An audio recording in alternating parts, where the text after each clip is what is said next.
mag-ubra na sa dire sa garden. So magpiko ug magpala na sa tani para mananom. So di naman madaog piko, gibara ko na lang ni kapitig yung gahiaan ni among yuta dire. So clay manggod ni siya.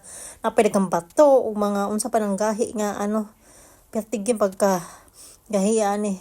Sakit sa kamot ug bugwal. Anyway, mag-transplant ko og Salix Flamingo nga tray. 1 year na ni siya sapat, so kailangan ko nang tawag ibalhin. So kay kuan naman mabaw ra man akong bangag, hala sige maglungag pa more para malubong gid siya.